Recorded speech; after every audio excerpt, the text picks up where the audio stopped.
इससे पहले पूर्व जन्म में श्याम बाबा क्या थे, आज उसके बारे में मैं आपको पूरा बताने वाला हूँ, जो कि YouTube पे ये वीडियो पहली बार आएगी। जो आप सभी श्याम प्रेमियों को जय श्री श्याम।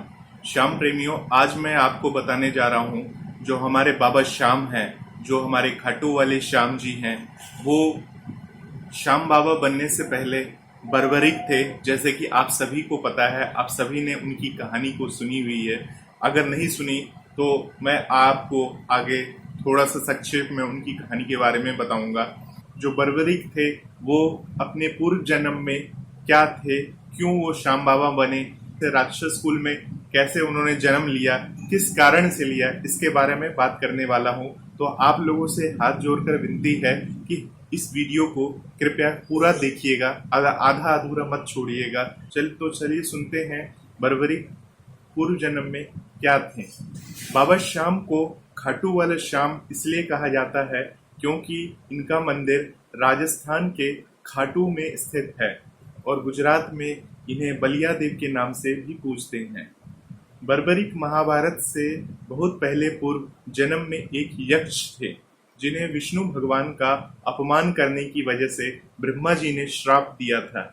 एक बार भगवान ब्रह्मा जी और कई अन्य देव बैकुंठ लोक आए और भगवान विष्णु से कहा कि धरती पर अधर्म बढ़ता ही जा रहा है, इन्हें रोकने और उनका अत्याचार बंद करने के लिए भगवान विष्णु की मदद लेने आए। भगवान विष्णु ने देवताओं से कहा कि वह जल्द ही एक मनुष्य के रूप में पृथ्वी पर अवतार लेंगे और सभी पृथ्वी को पाप से मुक्त कर देंगे। लेकिन तभी एक यक्ष ने देवता से कहा कि इस कार्य के लिए भगवान विष्णु को पृथ्वी पर अवतार लेने की क्या आवश्यकता है, वह अकेले ही सभी दुष्टों का संहार करने के लिए पर्याप्त है। यह सुन ब्रह्मा जी को बहुत ज्यादा दुख हुआ। भगवान ब्रह्मा जी ने यक्ष को श्राप दे दिया, जब भी पृथ्वी पर पाप बहुत ज्यादा बढ़ जाएगा तब दुष्टों, आतंकियों आदि का करने से पहले भगवान विष्णु पहले उसका वध करेंगे और वह एक दैत्य जाति में जन्म लेगा। इस श्राप के अनुसार यक्षराज को किसी दैत्य कुल में जन्म लेना था। यक्षराज यह बात सुनकर घबरा गए और उन्होंने ब्रह्मदेव से विनती करी कि यक्ष, गंधर्व और देवता सिर्फ अच्छे कामों के लिए जाने जाते हैं, लेकिन दैत्य दुष्ट अधर्मी होते हैं और आतंक के लिए जाने जाते हैं। इसलिए कृपया मुझे क्षमा करें और मुझे दैत्य कुल में जन्म लेने का श्राप न दे। ऐसा उस यक्ष ने ब्रह्मा जी से विनती की। बार बार कहने पर ब्रह्मा जी को यक्षराज पर दया आ गई, लेकिन श्राप अब वापस नहीं हो सकता था। ब्रह्मा जी बोले कि आप विष्णु भगवान की शरण में चले जाएं, वही कोई लीला रचकर आपकी मदद कर सकते हैं। यक्षराज बैकुंठ लोक पहुंचे और वहां विष्णु जी से भी यही विनती करी। विष्णु जी ने श्राप को वापस लेने से मना कर दिया और यक्षराज से कहा कि स्वयं सृष्टि की रचयिता द्वारा दिया गया कोई श्राप वापस नहीं हो सकता, लेकिन मैं तुम्हारी व्यथा समझता हूँ और तुम्हारी सहायता के लिए मैं तुम्हें आशीर्वाद देता हूँ कि तुम पांडव कुल में जन्म लोगे। महाभारत के युद्ध में तुम्हारा बहुत बड़ा योगदान होगा और साथ ही साथ कलयुग में सभी मनुष्य तुम्हारी पूजा अर्चना करेंगे और तुम्हारी पूजा अर्चना करने से सभी मनुष्यों का कल्याण होगा। तुम्हारे दर पे जो हार के आ जाएगा तुम उसका उद्धार कर दोगे। कुछ समय पश्चात यक्षराज ने भीम के पोते के रूप में जन्म लिया। भीम के पुत्र घटोत्कच और नागकन्या मोरवी का विवाह हुआ। कुछ समय पश्चात उन्होंने एक बहुत ही तेजस्वी पुत्र को जन्म दिया। पुत्र के सिर पर घने सुनहरे बाल होने की वजह से उसका नाम बर्बरिक पड़ा। बर्बरिक बचपन से ही बहुत ही तेजस्वी, होनहार और निडर था। बर्बरिक को जो भी शिक्षा मिली वह उसकी माता और श्री कृष्ण से ही मिली। उसके गुरुओं के सिद्धांतों के अनुसार बर्बरिक को हमेशा निर्मल, असहाय और जो हारा हुआ है उसकी मदद करनी चाहिए। बर्बरिक अपने युद्ध कौशल के अलावा एक बहुत बड़ा योगी और शिव भक्त भी था। शिव जी की कठोर तपस्या करके उनको प्रसन्न किया। शिव जी ने प्रसन्न होकर वरदान में 3 दिव्य बाण दिए इन बाणों की मदद से वह किसी भी युद्ध को कुछ क्षणों में समाप्त कर सकता था। जब बर्बरीक को पता चला कि महाभारत का युद्ध अब टल नहीं सकता, पांडवों और कौरवों में युद्ध होकर ही रहेगा, तब वो अपनी माता से आज्ञा लेकर युद्ध भूमि की ओर चल पड़ा और कहा कि मैं खुद युद्ध देखूंगा, निरीक्षण करूंगा और युद्ध में उसी का साथ दूंगा जो युद्ध में कमजोर पड़ रहा होगा। दूसरी तरफ महाभारत का युद्ध होने से पहले श्री कृष्ण सभी योद्धाओं से मिलने जाते हैं और पूछते हैं कि अगर तुम्हें अकेले ही युद्ध समाप्त करना पड़े तो कितना समय लगेगा। उन्होंने एक एक योद्धा से ये बात पूछी तो अर्जुन ने कहा कि वह 28 दिनों में इस युद्ध को समाप्त कर देगा। गुरु द्रोणाचार्य जी बोले कि वो 25 दिनों में युद्ध समाप्त कर सकते हैं। कर्ण ने कहा कि वह 24 दिनों में युद्ध समाप्त कर सकता है। भीष्म ने बोला कि वह 20 दिन में युद्ध को खत्म कर देंगे। इन सभी योद्धाओं के उत्तर जानकर श्री कृष्ण चिंता में पड़ गए, क्योंकि उन्हें बर्बरी की विद्या के बारे में सब कुछ पता था। वो ये जानते थे कि बर्बरी के पास 3 दिव्यवान है और वो युद्ध भूमि की ओर चल पड़ा है। चूंकि कृष्णा स्वयं बर्बरी के गुरु रह चुके थे, तो वह बर्बरिक से एक ब्राह्मण का रूप लेकर मिलने पहुंचे। उन्होंने एक ब्राह्मण का रूप धारण करके बर्बरिक से भी यही प्रश्न किया। बर्बरिक ने कहा कि वह युद्ध कुछ क्षणों में ही समाप्त कर देगा। जहां सारे योद्धा ये कह रहे थे कि कोई 20 दिन लगाएगा, कोई 25 दिन लगाएगा, 24 दिन लगाएगा, वहां वीर बर्बरिक ने कहा वो ये युद्ध को कुछ क्षणों में ही समाप्त कर देगा, लेकिन वह सिर्फ हार रहे पक्ष का ही साथ देगा।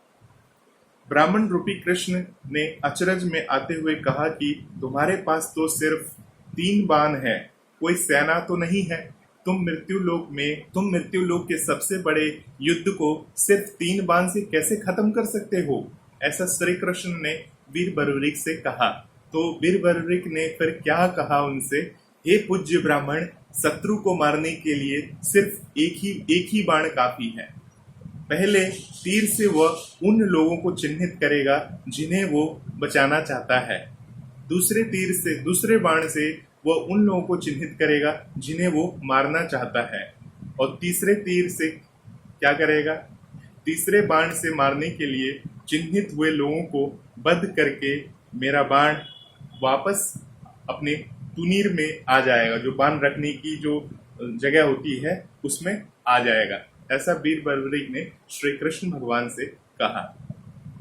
तब ब्राह्मण का रूप धारण किए कृष्ण जी ने उसकी बात को परखने के लिए उससे कहा कि अगर वह पीपल के इस पेड़ पर जितने भी पत्ते हैं सभी को भेद कर दिखाए तो वो मान जाएंगे।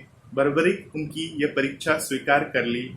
उन्होंने उनकी कृष्ण की यह परीक्षा स्वीकार कर ली और बाण को धनुष पर लगाकर आंखें बंद करके मन ही मन शक्ति का आह्वान किया। उन्होंने इस तरह से बाण को लिया और शक्ति का आह्वान किया। यह देख कृष्ण तुरंत एक पत्ता अपने पैरों के नीचे दबा लेते हैं। वो पीपल का जो पत्ता नीचे गिरा होता है अपने पैरों से वो दबा लेते हैं।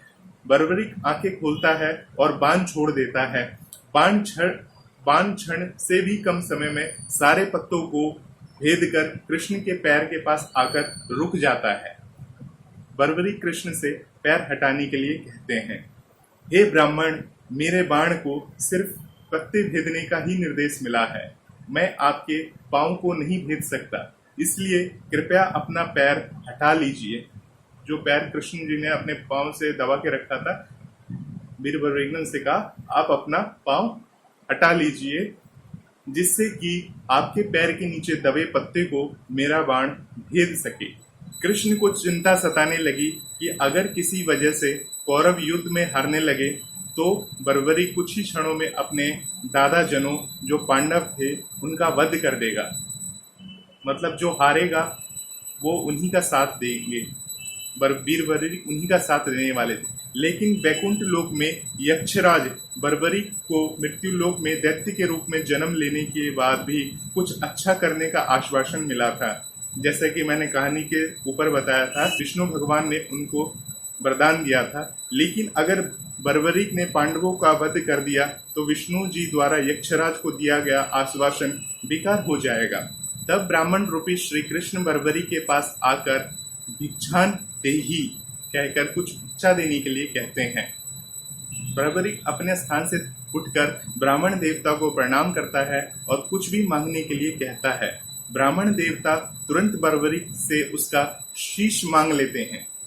बर्बरी भी अपना शीश देने के लिए तैयार हो जाते हैं, लेकिन एक ब्राह्मण को किसी से उसका सिर मांगना बर्बरी को समझ में नहीं आता और वो ब्राह्मण देवता से विनती करता है कि उन्हें अपना असली स्वरूप के बारे में बताए, अपना असली रूप दिखाए। ब्राह्मण देवता तुरंत श्री कृष्ण रूप में सुदर्शन चक्र धारण किए हुए बनकर वीर बर्बरी के सामने प्रकट हो जाते हैं। विराट स्वरूप में उनको दर्शन देते हैं वीर बर्बरी को। कृष्ण को पहचान कर वीर बर्बरी की आंखों में आंसू बहने लगते हैं। जब सामने भगवान देखते हैं तो उनकी आंखों से आंसू बहने लगते हैं। वो कृष्ण से विनती कर बोलते हैं कि मैं अपनी माँ से बोलकर आया हूँ कि युद्ध भूमि में जो जा रहा हूँ, लेकिन आपको अपना शीश देने का वचन भी दे चुका हूँ। ऐसा में मेरा युद्ध देखने की अभिलाषा अधूरी रह जाएगी। कृष्ण बर्बरी को आश्वासन देते हैं कि वो जरूर युद्ध देख पाएगा। उसकी वीरता की कथा पूरे विश्व में जानी जाएगी। कलयुग में मनुष्य तुम्हारी पूजा करेंगे और तुम्हारे सिद्धांतों पर चलेंगे। जब जब महाभारत की गाथा पढ़ी और सुनाई जाएगी, तुम्हारा नाम जरूर आएगा। ऐसा श्री कृष्ण ने वीर बर्बरी से कहा। श्रेष्ठ सूरवीरों में तुम्हारी गणना होगी। उसके बाद कृष्ण ने उनके शीश को, जो उन्होंने दान में मांग लिया था, उस शीश को अमृत पान कराया और वहां से वीर बर्बरी ने महाभारत का पूरा युद्ध देखा। उसके बाद वीर बर्बरी ने युद्ध देखने के बाद श्री कृष्ण के पक्ष में सही फैसला किया, जिससे श्री कृष्ण इतने अत्यधिक प्रसन्न हो गए कि उन्होंने अपनी 16 कलाओं का स्वरूप उनके अंदर दे दिया और उनसे ये कहा कि कलयुग में तुम मेरे नाम से पूजे जाओगे और जो हार करके तुम्हारी शरण में आ जाएगा, जो किसी भी कारण से परेशान होकर तुम्हारी शरण में आएगा, तुम उसके सभी पापों को भर के उसका कल्याण करोगे और उसे जीत दिलाओगे। तो ऐसा इस तरह से हमारे वीर बर्बरी जो थे, पूर्ण जन्म में यक्षराज थे। यक्षराज से वो वीर बर्बरी बने। वीर बर्बरी के बाद अब श्याम बाबा ने के आशीर्वाद से खाटू वाले श्याम के नाम से जाने जाते हैं और अपने भक्तजनों का वो कल्याण करते हैं। इस वीडियो को देखने के लिए आप सभी का धन्यवाद। बाबा श्याम का आशीर्वाद आप सभी पर बना रहे। आने वाले वीडियो के लिए बने रहिए। जय श्री श्याम।